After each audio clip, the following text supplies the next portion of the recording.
Salam jumpa teman-teman dimanapun Anda berada. Pada kesempatan kali ini saya akan berbagi mengenai membuat peta atau menggambar peta menggunakan aplikasi QGIS, khususnya peta wilayah izin usaha pertambangan atau peta IUP juga, yang nanti akan digunakan dalam lampiran penerbitan izin usaha pertambangan atau persetujuan wilayah izin usaha pertambangan. Nah, aplikasi yang saya gunakan adalah aplikasi yang bagus, namun dalam melakukannya atau dalam pelaksanaannya itu sangat mudah dipahami kita semua. Mungkin ada di antara teman-teman yang sudah mulai menggambar peta menggunakan ArcGIS, kemudian ada AutoCAD juga, tapi nanti yang akan digunakan adalah QGIS. Kenapa saya memilih QGIS? Karena QGIS itu open source, jadi tidak harus nge-crack, tinggal nanti kita akan mendownload. Setelah di-download kemudian dilakukan instalasi biasa. Setelah instalasi kita nanti akan memulai untuk mencoba tahap demi tahap agar nanti goalnya berbagi ini teman-teman nanti langsung bisa mengaplikasikannya di tempat kerja masing-masing. Nah, kita langsung saja video ini akan saya bagi menjadi 3 video biar tidak terlalu lama ya teman-teman ya. Video yang pertama nanti kita akan mencoba untuk instalasi QGIS, kemudian kita akan import data dari aplikasi Andesit yang dimiliki pemerintah Provinsi Jawa Tengah, di mana permohonan wilayah izin usaha pertambangan dikirim ke sana, hingga nanti kita akan import data koordinatnya sampai nanti kita akan menghitung luas. Itu video yang pertama biar tidak terlalu panjang. Untuk video yang kedua nanti kita akan mulai untuk membuat layoutnya, dan video yang ketiga kita akan mencoba lebih dalam lagi untuk mengolah database-nya agar diseragamkan seluruh cabang dinas dengan standar MODI atau MOMI atau Minerba One Map Indonesia. Begitu teman-teman, kita langsung saja. Untuk yang pertama, apabila di komputer teman-teman atau di PC ataupun laptop sudah mempunyai program QGIS, silahkan nanti bisa langsung dibuka. Bagi yang belum, teman-teman bisa install lewat aplikasi QGIS tadi dengan membuka web browser, kemudian ketikkan ini. Nah, langsung kita buka. Nah, teman-teman bisa menginstalnya. Untuk sistem operasinya bebas ya, menggunakan apa misinya, bisa Windows, kemudian Mac OS, Linux, ada banyak sekali teman-teman. Tinggal pilih kemudian langsung install. Nah, setelah program diinstal, maka kemudian instalannya sudah jadi seperti ini. Coba saya buka, baru loading nih. Nah, jika terjadi seperti ini berarti tempat saya pernah saya install dulu, tapi ada beberapa plugin yang tidak bisa terinstall dengan baik. Nah, kurang lebih gambarannya seperti ini QGIS. Nah, di QGIS nanti ada beberapa tool yang sering kita gunakan, diantaranya adalah di web browser ini. Terus kemudian nanti kita akan import data menggunakan Open Data Source, kemudian kita nanti akan mengedit peta menggunakan ini, toggle editing, kemudian di sini ada toolbox atau alat-alat yang untuk mengkonversi. Nah, kita coba saja ini, kita buka project baru. Sementara projectnya kosong. Di sini juga ada XYZ Tails. Teman-teman bisa memasukkan OpenStreet. Tujuannya OpenStreet nanti kita akan ngecek apakah koordinat yang sudah dibuat oleh pemohon itu sesuai lokasinya. Itu hal yang pertama. Jadi ketika kita nanti akan membuka aplikasi Andesit, teman-teman, di mana semua permohonan nanti akan dikirim ke sini. Jadi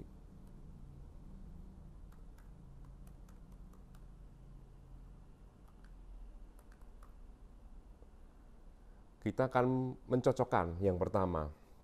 Misalnya nih, ada pengajuan WIUP di tempat saya. Ini ada banyak ya, saya akan memilih ini yang koordinatnya sedikit.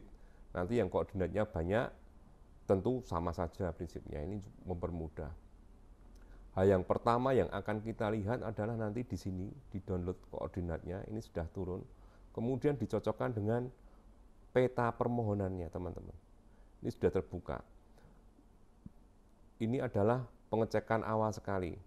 Nah, apabila di sini ada 1, 2, 3, 4, 5, ada 10 koordinat, teman-teman, ada 10 titik, maka koordinatnya ini juga harus 10 titik.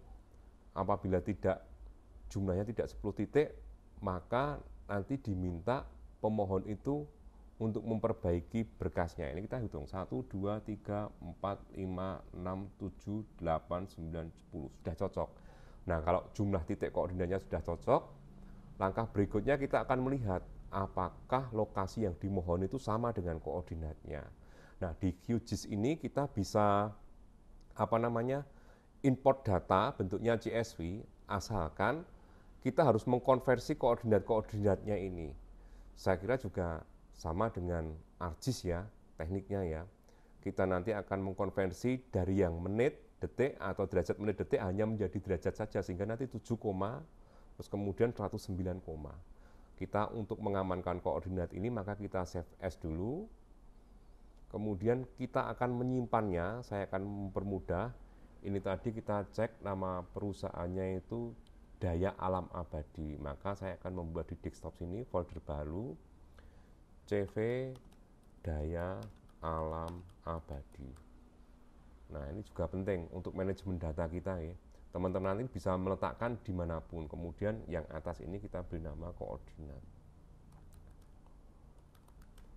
Kita simpan.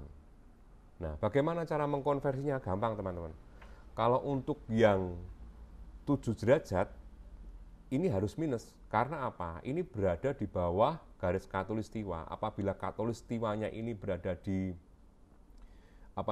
lokasinya di Jawa ini kan berada di bawah khatulistiwa, maka dalam kuadran X dan Y itu di bawah khatulistiwa atau khatulistiwa itu merupakan 0 derajat, maka di bawahnya itu pasti akan minus. Maka caranya mengkonversi sama dengan dalam kurung ini 7 derajatnya dikalikan minus 1, kurung tutup, dikurangi min itu nanti akan lebih besar. 30 ini dikonversi menjadi derajat, maka akan dibagi 60. Nah, seperti itu. Dimin lagi, dikurangi lagi. Yang 9 ini agar menjadi derajat, maka dia akan dibagi 3600. Karena kan detik ke menit 60, menit ke derajat 60, jadi 3600. Nah, sudah jadi rumusan yang pertama. Ini desimalnya jadi seperti ini. Ini tinggal drag aja ke bawah sampai titik 10. Kemudian bagaimana untuk yang garis bujurnya? Garis bujurnya karena ini sudah plus ke timur tetap berarti cara membuatnya konversinya sama, tapi tidak di minus. Jadi cuma 109 ditambah dalam kurung 36 dibagi 60, kemudian kita tambahkan lagi 46 dibagi 3600, seperti itu. Nah, ini sudah ketemu titiknya, kita drag ke bawah. Nah, kan gampang konversinya kan. Kalau sudah seperti ini bagaimana? Kita akan copy ini, kemudian kita akan membuat file baru di Excel, di copy, kemudian kita akan membuat file baru, new file.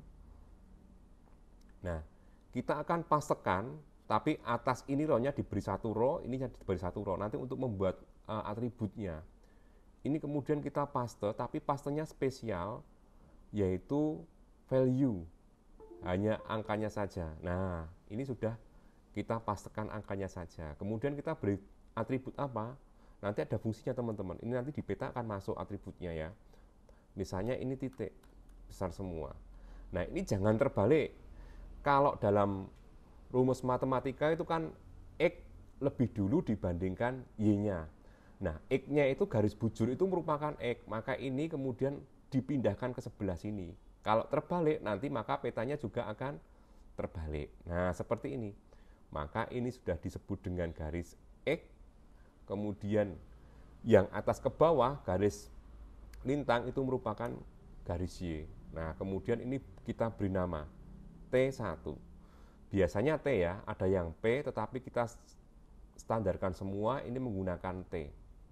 Nah, kalau sudah seperti ini bagaimana? Ini kemudian kita file, save as. Nah, kita simpan di sini, tapi ini kita beri nama dengan ekstensi CSV. Caranya bagaimana? Tinggal diberi nama saja. CV daya alam abadi. Boleh nyambung seperti ini, boleh menggunakan underscore, boleh. Yang di file format ini, di Excel workbook, kita pindahkan ini menjadi file CSV. Nah, CSV-nya ini. Nah, setelah CSV sudah benar, kita save. Nah, maka sudah tersimpan di sana. Sekarang kita kembali ke QGIS yang tadi sudah diinstal di halaman yang masih kosong, bentuknya seperti ini. Kita akan mencoba untuk mengimport data CSV-nya tadi. Caranya bagaimana? Tadi sudah disampaikan di awal bahwa kita akan membuat open data source. Nah, seperti ini. Kita cari file name-nya yang tadi sudah kita simpan di folder mana. Kebetulan saya simpan di desktop untuk memudahkan, tapi teman-teman nanti bisa menyimpan di database komputer masing-masing. Ini ada. Nah, ini ada CSV-nya. Kita klik, kita open. Set. Nah. Kemudian ini disesuaikan X dengan X, Y dengan Y. Tadi X-nya apa? X-nya merupakan garis bujur, Y-nya merupakan garis lintang. Jangan lupa di geometri CSS-nya ini kita betulkan. Kita memilih yang WGS 84. Nah, ini. Jadi caranya di sini ya teman-teman. Ini diklik, kemudian nanti akan muncul WGS 84, kita klik. Nah, kemudian kita add. Nah, kita cek. Ah, titiknya di sini. Benar nggak ini? Di Indonesia. Kita bisa klik atau sorot di nama titik yang sudah terbentuk, kemudian kita coba klik kanan, kita zoom to layer, set, nah masuk. Ini titiknya, daerahnya mana? Coba. Nah, menggunakan QGIS ini teman-teman boleh menggunakan scroll untuk zoom, scroll naik, scroll turun ya. Nah, seperti ini modelnya. Nah, seperti ini titiknya benar. Kita akan cek titik 1, titik 2-nya dengan cara seperti apa? Tadi kan kita sudah membuat di Excel, membuat atribut. Caranya seperti ini. Klik 2 kali atau teman-teman di properties. Kita coba masukkan labelnya. Di sini no label karena kita belum memasukkan. Kita mencoba memasukkan single label. Nah, tadi kan value-nya di Excel kita tulis titik, teman-teman. Nah, ini kan titik, maka dia muncul di sana. Nah, setelah kita titik, kemudian kita ambil colornya hitam, ini fontnya nanti kalau dalam pembuatan persetujuan Wiyup itu biasanya kita menggunakan Arial hurufnya.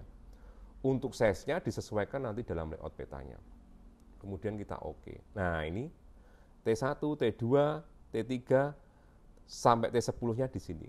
Kita lihat petanya tadi apakah sudah sama dengan yang diupload. Kalau sudah sama berarti langkah 2-nya betul. Nah, ini kan cuma terbalik ini. Nah, T1-nya di sini, T10-nya di sini, ini kemungkinan ada jalan ya teman-teman.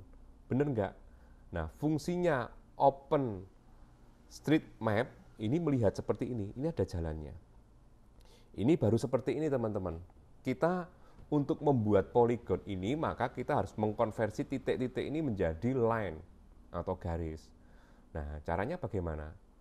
Langkah berikutnya ini biarkan titiknya seperti ini dulu, atau sebelum kelupaan teman-teman, titik yang ada di sini ini filenya masih berupa titik. Ini belum merupakan file SHP.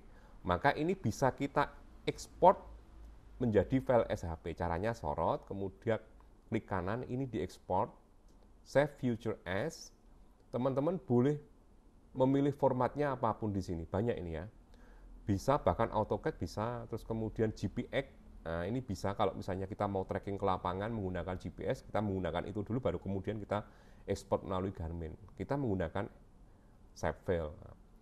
Cek lagi CRS-nya. Ini harus dipastikan selalu benar terus. Ada 2 pilihan. Kalau untuk sumur biasanya UTM, tetapi karena untuk tambang kita menggunakan yang derajat menit detik. Ini seperti ini sudah benar. Kemudian kita akan memberikan nama filenya. Nah, dalam membuat file SHP, lebih baik dalam folder tadi yang sudah kita buat, kita akan membuat folder baru diberi nama SHP.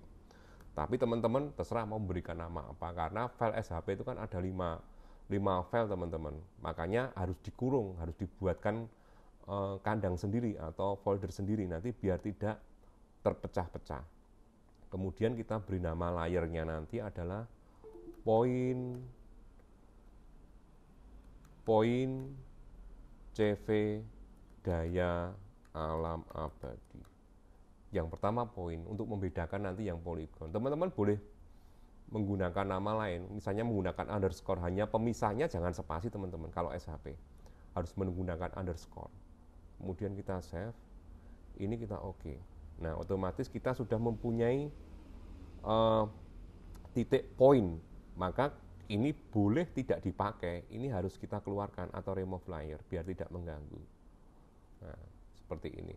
Untuk mengeluarkan atributnya sama, bisa klik kanan, kemudian property, ini mengulangi yang tadi. Di dalam labelnya kita bernama single label, kemudian ini bisa menggunakan Arial. Ya, fontnya terserah, poinnya seperti itu. Terus, oh ya, untuk selain label di property yang tidak kalah penting teman-teman, nanti kita akan membuat hubungannya dengan legenda itu dengan ini apa namanya, control future symbol. Nah, simbolnya ini kan warnanya masih ungu, nanti sedangkan kita akan ngeprint menggunakan warna hitam, maka klik warna hitam, kemudian kita pilih yang mana. Saya lebih senang topo top capital ini, yang penting jelas ya teman-teman ya. Nah, ini sudah titiknya, sudah bentuknya seperti ini. Nah, sekarang tadi kembali ke awal, kita akan membuat line-nya. Line-nya bagaimana caranya? Di sini ada yang namanya toolbox, klik saja. Nah, toolbox yang bisa menjadikan poin menjadi line itu apa? Namanya ketik aja v.to.line. Di sini ternyata sudah ada v2 line. Klik 2 kali, klik. Nah, ini adalah file yang akan kita jadikan poinnya mana. Tadi kan sudah kita pisahkan ya, poinnya cuma satu ini, maka poinnya namanya sudah benar ini. Poin sudah benar ya kan teman-teman. Sudah. Kalau ininya sudah benar, kita nggak usah lihat yang lainnya, kita langsung run saja, ya, di run, sat. Nah, biarkan.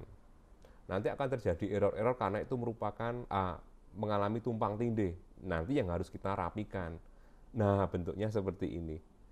Tidak ada kan peta view bentuknya seperti ini. Nah, maka ini harus kita edit, kita benarkan. Itu yang sedikit membuat kita repot. Makanya kalau mengedukasi kepada teman-teman menambang sebisa mungkin jumlah titiknya jangan terlalu banyak-banyak agar nanti kita tidak rumit. Tapi ini bisa diperbaiki. Caranya bagaimana? Caranya adalah di titik line ini kita sorot, kemudian di sini ada toggle editing.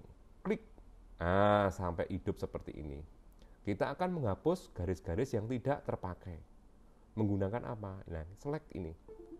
Kita pilih ini. Kemudian ini kan garis gak terpakai, tinggal delete. Ini kan tidak terpakai, tinggal delete. Ini kan lurusnya T3 ke T4, maka T ini tidak terpakai. Terus kemudian habis T4 ke T5, maka yang garis ini tidak kepakai. Terus kemudian habis T5 kan T6, berarti garis ini tidak terpakai. Nah, habis T7 kan T8, maka garis yang diagonal ini nggak terpakai. Garis diagonal ini juga tidak terpakai, garis diagonal ini juga tidak terpakai. Nah, sekarang poinnya sudah betul, T1, T2, T3, dan seterusnya sampai T10. Berarti line-nya sudah betul. Dalam hal pembuatan peta view, kita tidak begitu membutuhkan line. Dalam artian nanti dalam penggambarannya untuk layout-nya. Line ini dibutuhkan untuk membuat poligonnya agar nanti dapat dihitung luasnya. Maka sekarang langkah berikutnya adalah kita akan mengkonversi line ini menjadi poligon. Bagaimana caranya? Masih menggunakan yang tadi, toolbox itu set, kemudian kita cari namanya polygonize. Nah, ini sudah keluar teman-teman. Hanya klik-klik 2 kali. Nah, ini sudah betul. Karena file line di sini hanya satu. Sama seperti tadi, tinggal di run saja. Nah, sudah selesai. Nah, ini sudah jadi poligonnya. Nah, titik poligonnya sudah jadi, tetapi poligon ini belum SHP filenya, belum shape file. Maka kita harus mengekspor shape file ini poligon ini menjadi shape file. Caranya bagaimana? Di poligon kita klik 2 properti atau langsung diklik-klik 2 kali, double klik otomatis dia akan lari ke properties. Nah, seperti bukan properties. Properties itu untuk pewarnaan. Kita akan ekspor. Kita select kemudian kita ekspor. Maaf tadi keliru ya. Save future as seperti tadi. Kita ekspor ke SHP, kita simpan di dalam folder yang tadi sudah dibuat, folder SHP ini. Nah, ini sudah masuk folder SHP. Kita beri nama Polygon CV daya abadi atau apa tadi saya lupa. Yang penting ini menggambarkan poligon di dalam titik ini ya teman-teman ya. Atau namanya daya alam abadi. Daya kurang alam ini. Alam abadi. Kemudian kita save. Cek juga untuk CRS-nya. Nah, ini tetap kita konsisten terus, makanya harus dicek, sering-sering dicek. Di oke saja. Nah, maka yang warnanya coklat ini sudah bentuknya poligon. Yang ini belum, maka saya akan menghapus line sama poligon karena ini tidak begitu kita butuhkan. Kita remove layer. Don't save karena kita tidak nge-save itu. Oke. Kita sekarang tinggal punya titik dan poligon. Tadi kalau kita mau merubah warna poligonnya ini bisa teman-teman. Dalam peta view kan disarankan warnanya hijau, saya melihat layoutnya ya. Nah, tinggal merubah aja. Nah, kalau sudah seperti ini, di akhir tahap video 2 kita akan mencocokkan luasnya. Kita cek tadi kalau titik koordinatnya sudah cocok, kemudian lokasinya sudah betul, tahap berikutnya kita akan cek luasnya. Bagaimana caranya mengecek luas? Kita sorot ke sini, kemudian kita keluarkan yang namanya atribut table, open attribute table. Di sini ada atau di sini ada. Nah, sama ya teman-teman ya. Kita buka, klik, nah, dia akan seperti ini masih kosong teman-teman. Maka untuk mengisi luas atau nanti untuk pengolahan database kita akan bermain di sini nih fokusnya. Tetapi karena kita sementara ini akan mencocokkan luas, maka kita akan melihat di sini. Yang pertama kita akan membuat kolom baru. Bagaimana caranya? Jangan lupa di toggle editing kita klik agar bisa diedit. Nah, seperti ini sekarang hidup. Maka bisa diedit. Hal yang pertama adalah kita menambahkan kolom dengan cara new field, diklik. Nah, dia akan minta namanya. Diberi nama apa? Karena kita akan menghitung luas, kita beri nama luas. Tipenya apa? Tipenya harus decimal number. Nah, ini lengthnya 10. 10 itu maksudnya 10 digit. Karena dalam perhitungan QGIS ini menggunakan meter persegi, jadi dia nanti kalau hektar kan harus kalikan 10.000. Kita tidak usah rubah-rubah aja, angkanya panjang. Ini presisinya 3 atau 3 angka di belakang koma. Maka kita oke. Nah, sekarang ini sudah keluar luasnya. Maka kita akan hitung. Caranya bagaimana? Diklik di yang masih 0 ini belum ada. Kemudian kita masukkan kalkulator. Di sini, open field kalkulator. Diklik aja, klik. Nah, kita tidak membuat create new field karena sudah ada ya, maka kita akan mengupdate. Caranya diklik update existing. Apa yang akan kita update? Di sini kan kolomnya kolom luas, maka kita klik ke bawah akan keluar luas. Nah, luas. Nah, bagaimana cara menghitung luasnya? Kita sorot ke geometri. Di sini ada geometri. Nah, setelah geometri, kita klik area ini 2 kali. Klik. Nah, sudah keluar teman-teman. Ini angkanya di 35.564 meter persegi, berarti berapa hektar? Dibagi 10.000, berarti ini 3,5 hektar. Kita oke. Maka sudah muncul di sini. Ya, muncul di sini. Luasnya sebesar itu. Kita cocokkan, apa benar dalam petanya luasnya adalah 3,5 hektar. Ini 3,57 hektar. 3,57. Kalau di sini adalah 3,556. Nah, mungkin ini pembulatan jadi 3,57. Mau signifikan apa enggak? Kalau teman-teman merasa ragu dan harus benar sesuai dengan perhitungan teman-teman, ini bisa dikembalikan. Biar nanti tidak terjadi salah perhitungan karena ini 3,57 ada pembulatan. Padahal di sini tadi 3,55. Kalau dijadikan meter persegi ini juga lumayan signifikan, selisihnya ada sekitar berapa? 100-an meter persegi ya, 100 meter persegi itu luas. Ya. Dari 356 ini 57 meter persegi. Kalau dikurangnya ada sekitar selisihnya segitu. Mau dikembalikan apa tidak? Nah, kita tidak akan berbicara itu, kita yang penting sudah sampai pada target video yang pertama, yaitu menghitung luas. Nah, ini ya. Kita bisa kembalikan lagi di save. Artinya berarti atribut luas sudah masuk, petanya ini dicek titik koordinatnya jumlahnya sama, kemudian sekitar situasinya sama dengan OpenStreet. Kalau ini terlalu memberatkan, diklik. Oh ya, bisa membuka OpenStreet dengan catatan teman-teman internetnya harus kuat, karena dia akan loading semua peta. Tuh teman-teman. Nah, video tahap pertama sudah selesai. Nanti akan kita lanjut ke video tahap 2, ikuti terus. Sip.